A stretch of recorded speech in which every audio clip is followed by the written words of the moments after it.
Hey everyone, welcome back to another episode of the Money Multiplier podcast. I'm your host, Hannah Kessler, and we ask ourselves, do your dollars make sense? So today we're going to get into an episode where I'm really targeting business owners, specifically millennials, the Gen Z generation, like myself. But these principles that I'm going to go through today, they can be applied through any stage of life or generation that you're in. Whether you're 30 years old or 70 years old, you can take this information and start incorporating it. So I will do another episode. I'm actually going to have a guest on. He's actually been with Nelson Nash Institute for the last 30 plus years, and I'm really good friends with his daughter, Olivia. Some of you folks who are members of the Money Multiplier may have spoken with Olivia before. So actually, she told me too that her policy is about to turn 10 years old this month. So I think that's really, really cool. I'm trying to get to that point. My policies aren't 10 years old yet. But I did mention on a past episode, I'm starting my 6th policy right now, so very excited about that. I'll keep you up on the endeavors I'm going on. But a few announcements before we get into the episode.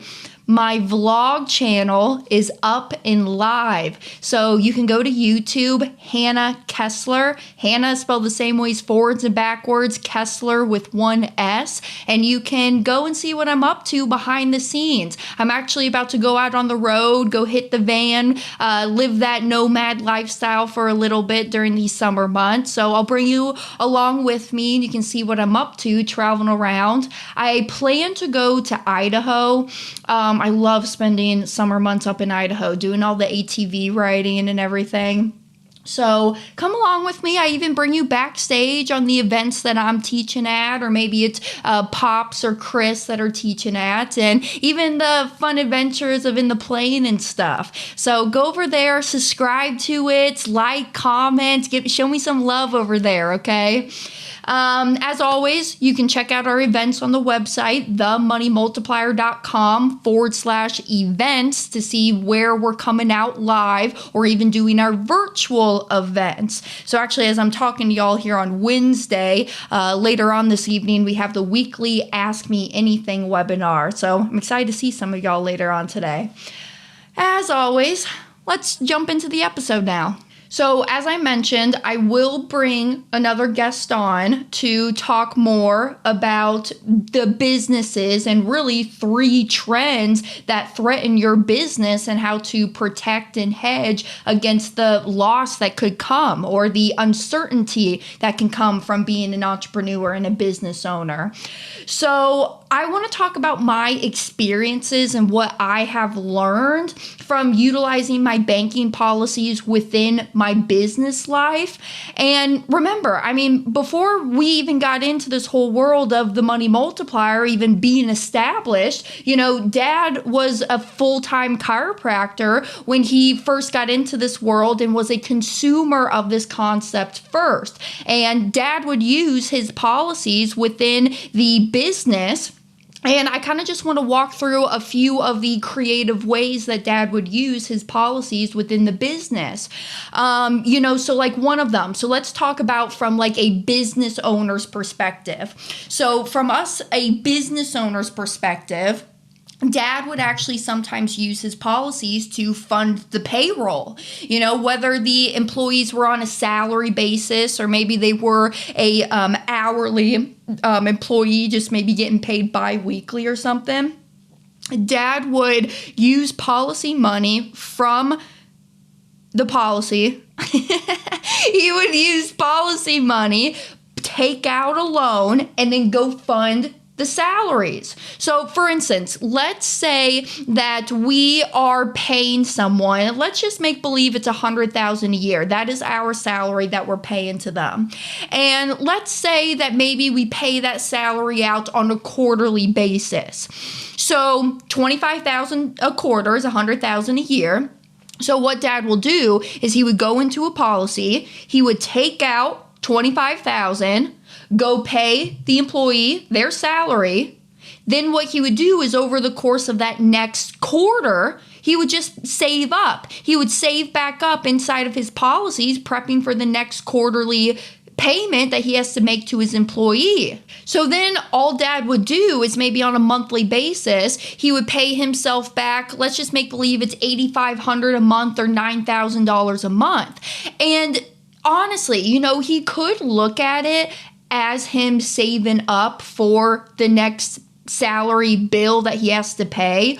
Or how I personally look at it, because I don't get into all of the weeds and assessing it like that, if you want my honest opinion, I just keep funneling the extra cash flow that I'm not using through my policies and paying back some policy loans. So, okay, Pops, let's make believe that your clinic just profited $20,000 for the month. Your expenses that you had to pay out, let's just make believe they're $10,000. Let's say it's rent for the office or the electricity, the water bill. So you created $20,000 of profit. You sent out $10,000. Well, what are you doing with the leftover $10,000 that's just hanging out in your business checking account, not doing anything? And the bankers are using your money and making a good living off of your money. So what I would say is take that $10,000 that you're not doing anything with, that's just sitting there in liquid capital. Go and pay back some loans. Pay back that $10,000 back into the policy. Oh, and then get this now. Now use that to then go and pay your salary bill. So that's just how I personally look at it. I don't really get into all the fine weeds and details of, okay, I got to pay myself back this set amount of money at this time each and every month because I have to replenish that $25,000 loan I've taken out. I just keep pushing through the cash flow. I don't know if that's a right way. I don't know if that's a wrong way. That's just how my simple mind thinks. I know some of y'all like to get a little bit more detailed, and is organized maybe a right word for it? Maybe I'm not very organized. I feel like I am. I feel like I understand what's going on in my financial life, but that's just how I personally look at it. I don't think there's a right or wrong way. So, he would use it for funding the payroll, the overhead expenses of the office, right? Maybe he's got a bank loan, a debt to the bank because he just bought the clinic. Maybe he's got to pay rent on the office. You can use policy money to do that. He would even use it to fund the adjustment tables. All right, he had adjustment tables. And I even remember this one time he went out and he started something else. It was called laser-like lipo. I don't know all the interweeds of it, but the clinic would start offering that to weight loss patients. And even that hunk of machinery probably cost around $80,000. Where are you going to pull that capital from to go fund it besides the local bank, your bank account? Maybe you lease it. But no, all we're doing is just using the policy money now to then go fund the business expenses. It literally works the same exact way just inside of your personal life as what it does to your business life. Okay, instead of me using my policy money to go buy myself a new refrigerator for my house, I'm using my policy money to go buy an adjustment table for the business now. It's literally that easy. Y'all, please go back to my past episode where I titled it The Simplicity of IBC, because I'm telling y'all, it is that stupid simple. Now, here's something else you can do. You can always put a policy on your employees in the office, right? Because Hannah, we do have to have a body for this policy, right? You can't just have no body on the policy. There's got to be a body to put the death benefit on. So what you can do now, how to incorporate this into employee benefits. Let's use like Dr. Jeremy, for instance, okay? Dr. Jeremy was an associate doc at Dad's clinic, and what he would do is Dad went to Dr. Jeremy and said, hey, let me put this policy on your body. So Dad was the owner of the policy. You can, let's say that you are 100% owner of your own business. You can name yourself as the personal owner. Yes, you can name the business of the owner if you want. You can name the trust and owner of a policy if you want it as well. So Dad would be the owner of the policy. Dr. Jeremy would be the insured body, so the death benefit would be on him. And then Dad, I imagine, would name himself as the beneficiary, or maybe the trust, or maybe the office as the beneficiary, because you can name whoever you want as the beneficiary of that policy. So what Dad would say is he'd say, okay, Dr. Jeremy, let me put this policy on your body. I'm going to put this policy on your body, and in exchange for you allowing me to do this, because I'm going to be making all of the premiums. I'm going to be making all of the premiums inside that policy. You have no financial obligation to it. Now, just real quick, you could, if you wanted to, just how like in those employer 401ks, those matches. I mean, if you wanted to, you could match somebody inside of that policy. Actually, that's what we do for our team right now. If you're a part of the Money Multiplier, one of the benefits of you being on the team is you actually get a policy. And so let's say that you want to put in $1,000 a month into that policy. Well, I'll match you. I'll do $1,000 a month as well. So now there's a total of $2,000 a month that's going towards that policy as premium. So you could do something like that. I don't think Dad did that, though. I'll have to ask him, but I don't think he did that. So you could if you wanted to. This is the freedom of you being your own banker, you being your own business owner. So Dad would pay the premiums inside of that policy. So Dr. Jeremy, let me put this policy on your body. I will pay the premiums for it. If you wanted to, let's talk about beneficiaries. If you wanted to, you could allow that person to take over, let's say 25%, 50% of the beneficiary if you wanted to. Hey, Dr. Jeremy, to incentivize you, maybe incentivize is not a great word, but whatever, lack of better words, to incentivize you for allow me to put this policy on your body, I will allow you to choose whoever you want to name as the beneficiary, and I'll allow you to have 50% of the beneficiary. You could do that. I don't think Dad did that, but you could. So Dad would name himself as 100% the beneficiary. Because get this, y'all, let's think about it. In the terms of life insurance sense, if something were to happen to Dr. Jeremy prematurely, Dad would need those resources and those funds to find himself another doctor to come in and help with the care of the patients in the business, because the business and life still goes on. So Dad would name himself as 100% beneficiary because in the event something were to happen, he needs those funds to keep carrying on the business.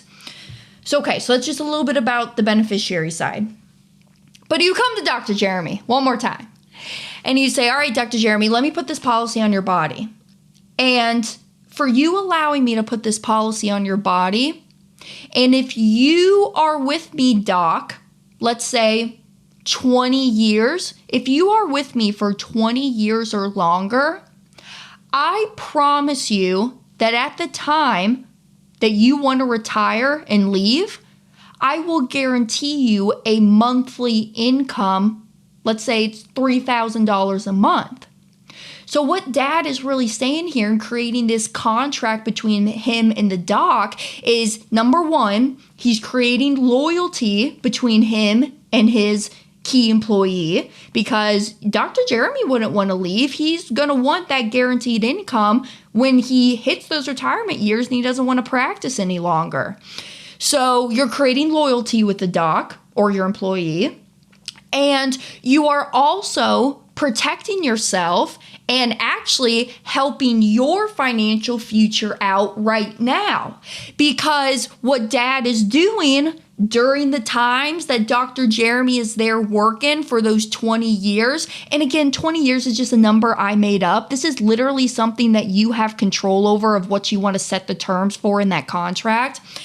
But if Dr. Jeremy is there, and let's say he decides to leave, well, policy's still active. Dad is the owner of that contract. It doesn't matter if Dr. Jeremy hates it. He's kicking and screaming. He's calling the insurance company saying, hey, I want to cancel this thing. He cannot do that because he is not the owner of the policy contract. The one who has the gold makes the rules, and that is what the owner is. They have 100% control, ownership, and responsibility of that vehicle. So even if he does decide to leave, well, policy's still active, and Dad's is going to keep using it during the times of his living and working years. Now, in a perfect world, if Dr. Jeremy stays until that time, well, hey, I will fund your income from the cash value inside of that policy. That is how I'm going to guarantee you this income, is from the guaranteed cash accumulation and uninterrupted compounding growth during these years. It's going to be so efficient that it's going to hit a point where I can really guarantee you a $3,000 monthly income that I'm going to pay directly to you, that you can use for whatever you want, because it's now your retirement years now. So that is behind the scenes what's going on and what's happening. Now, here's something else too that you can do. Get this, because I'll tell you, I don't think, even up to this point, because we don't have like any W-2 employees. Everybody's their own 1099 contractor. But even if you have those employees, doesn't matter if it is W-2 or 1099, what you can do is use the cash for things like dental coverage, health coverage, okay? So I remember having this conversation with my mom, because Mom and Dad have been in business for a long, long time, even before I was here. And what Mom would offer the people is that they would say, well, hey, yes, I want to come work for you. I want to be the CA in the clinic, but I need some benefits. I want some benefits. I don't want to leave my job right now just because I have amazing health and dental benefits. So what Mom would say is, okay, well, go out and go find yourself a plan. Find yourself a plan that you believe is fair and that is good. And what I'll do is I will simply pay for that plan that you have. So what Mom will do is that she will use the cash values inside of the policy to pay for that health or dental coverage that person is looking to have as being a benefit and employee working for us over here. Because if you really think about it, the biggest struggle with small business owners is that it's hard to keep good employees, paying them at a great salary with the benefits that matches those big corporations and corporate America that's out there. If you really think about it, it is tough. It's tough to be a small fish in a big old pond, right? So these are things that you can attract good working people that have the same vision for you and allow them to have these benefits that they should rightfully have, in my opinion. Now, another thought that I had too is you could also use the cash in the policy to pay for the PTO hours, right? I know folks love to take their paid time off, and I think everybody should take vacations, if not multiple vacations a year. You can fund their paid time off. It's kind of the same thing as like funding their payroll, but fund their paid time off through the cash value that's inside the policy, right? Okay, we talked about a few uses of it. Let's kind of dive in a little bit to the taxes. The taxes and like kind of the tax deductions and tax benefits that you could get from the policy. Now, before I get into the tax side of things, I am not a tax professional. I'm not a CPA. So please go and do your due diligence and talk with your tax professionals. Actually, I almost wanted to be a CPA when I graduated high school. I actually graduated high school early. I got out 6 months prior. I finished the semester early. Y'all, high school was a freaking nightmare. I did not like my high school years. That's what I talk about on my vlog channel. So I was going to a community college, Johnson County Community College out there in Kansas City, and I wanted to be a CPA. I was taking some classes for it. But anywho, I am still a student of taxes, and I'm actually kind of doing something different over here with my trust and foundations and setting everything up. But I have heard around the grapevine that if you have an S Corp or if you have a specific trust that's set up properly, you can actually fund 100% of your premiums and it be 100% tax deductible for the business or that entity. So go check it out. Just some resources for y'all.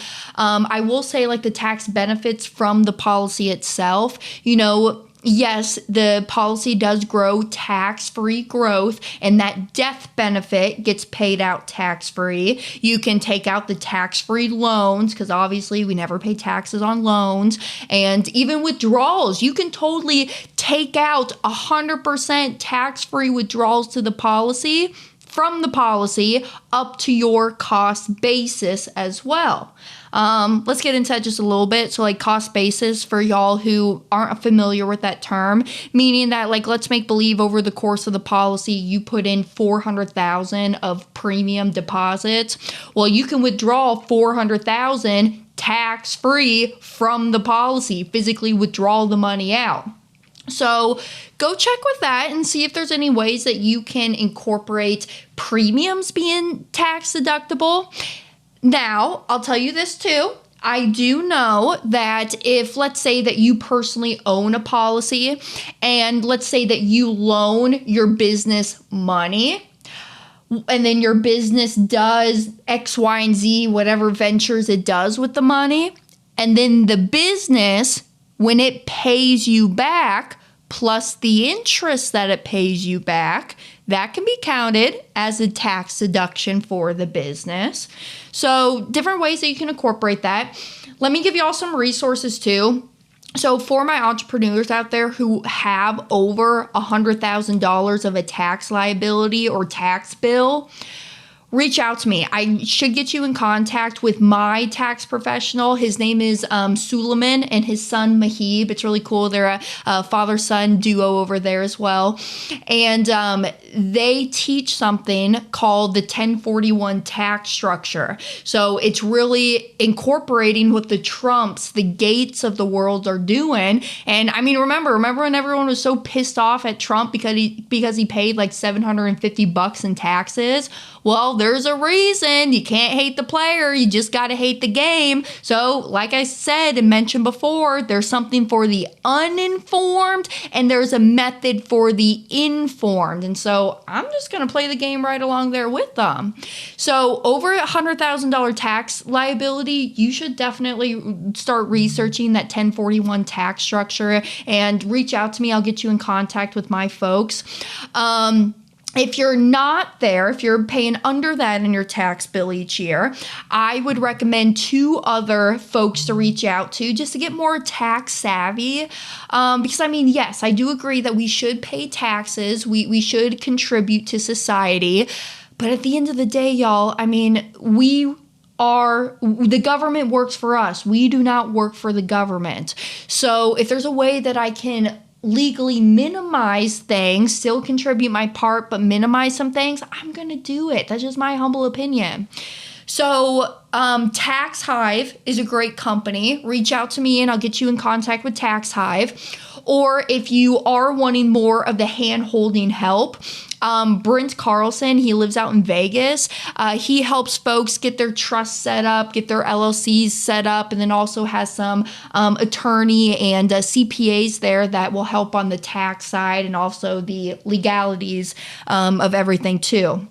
So just some resources there for y'all in a few ways of how you can incorporate getting some favorable tax deductions there. Like I mentioned before too, if you do put a policy on a key employee, I mean, it really helps you, it's a leverage for you to protect yourself as a business owner working so damn hard to run this business, support yourself, your family, and the community, that this policy can really help you with the death benefit. God forbid there's a premature death, like I mentioned before, you're going to need those resources to keep sustaining the business and what's going on in the daily practices. Even if they leave you, like I mentioned before, even if that person leaves you and y'all had that written agreement where, hey doc, if you are going to be with me for X amount of time or longer, if you're not and you leave, well, then this contract is done because you did not meet up your ends of the contract. Well, then it's you being able to use this accumulation, appreciating asset to still be able to finance the things that you got going on in the business financial world that you have for yourself. Now, this is something I'm going to talk about more when I have my older mentor on, talking more about the experiences that he has when he's working with small business owners. But us small business owners, we do not plan for our own retirement. All we're really doing each and every day or each and every week, we just try to get through week by week. Do we not? There's so much shit that's got to get done. It's like laundry, right? I mean, it seems like it's never done. And then once you seem like you're done and caught up, there's like a shitload of other stuff over here that you got to start working on.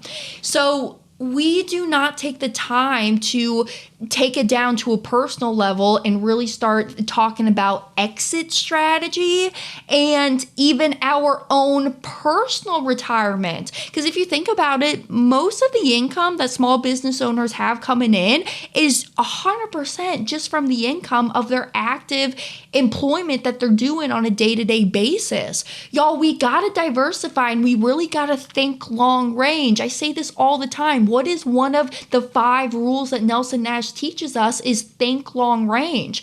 So these policies can really be there to be that income for replacement come retirement for you being the business owner. That is why I love these policies. I don't have any qualified plans, any savings accounts, any stocks or bonds.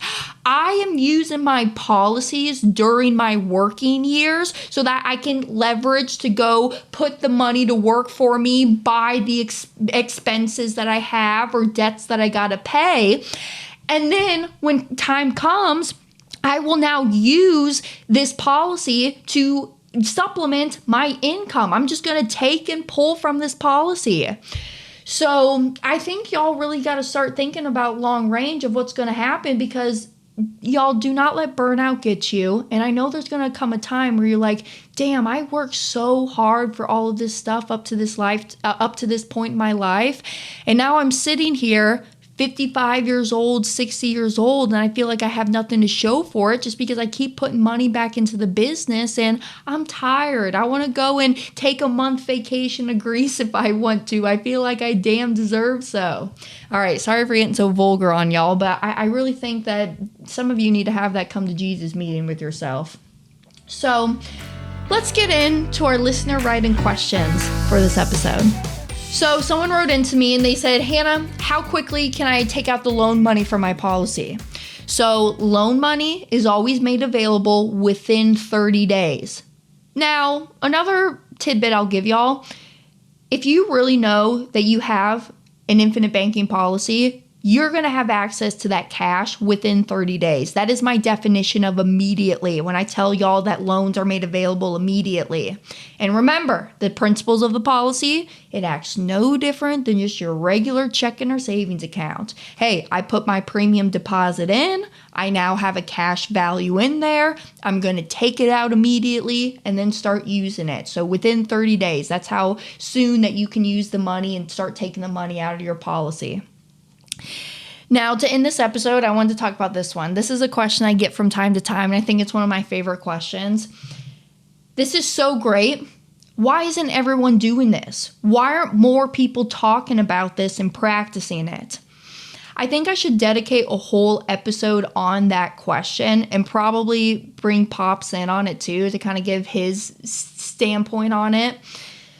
I really think the whole reason that not a lot of people are talking about this or doing it, number one, I think the biggest thing is that there's a lot of noise out there, a lot of noise revolving around whole life policies.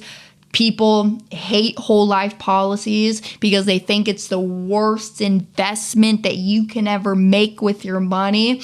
Y'all need to go check out my Instagram, my TikTok. I've actually made a video about that because I totally agree with you. Whole life insurance is the worst investment that you can ever make because it's not an investment. It's my savings. It's where I'm warehousing and storing my dollars. All your money has to be deposited and flow through somebody's bank. Might as well make it your bank where you make the interest, profits, and dividends instead of somebody else's bank where you're over there making them rich and funding their vacations and their golf trips.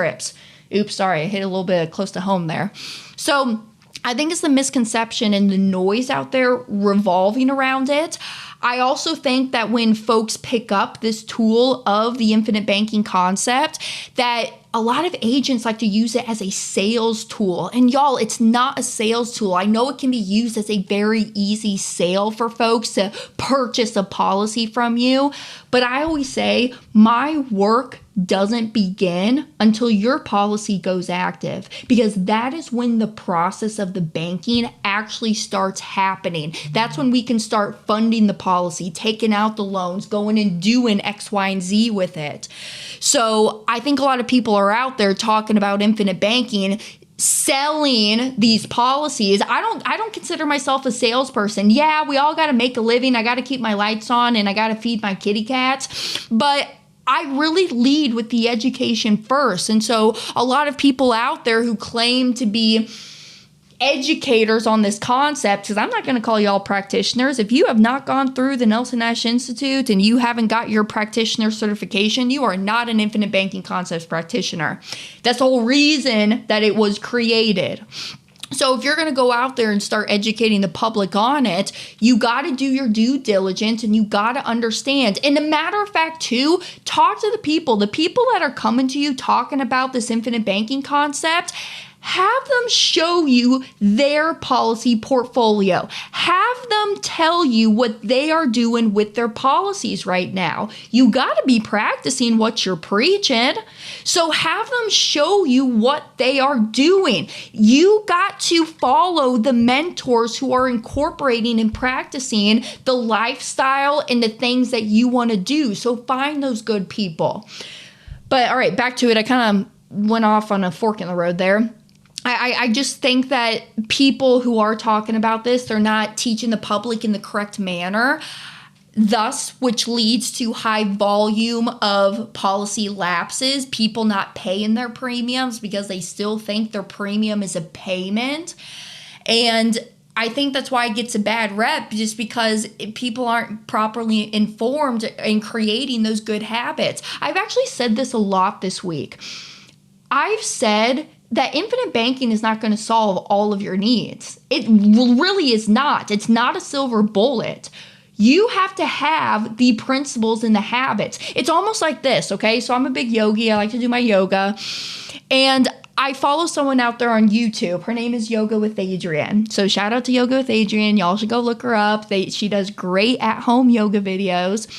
But you can show up to the mat, but if you're not bringing your breath with you, the stretching and the mat isn't going to do everything to get the full extent and efficiency that you're desiring out of your yoga practice. So it's the same thing over here in the policies. If you don't lead with the good habits, good intentions walking into it, and you just think that putting money into a stupid life insurance policy is going to solve all of your problems, it ain't going to happen. I'm here to tell you right now, this ain't for you and it's not going to happen. You got to have the right mindset and the mentality walking into this first.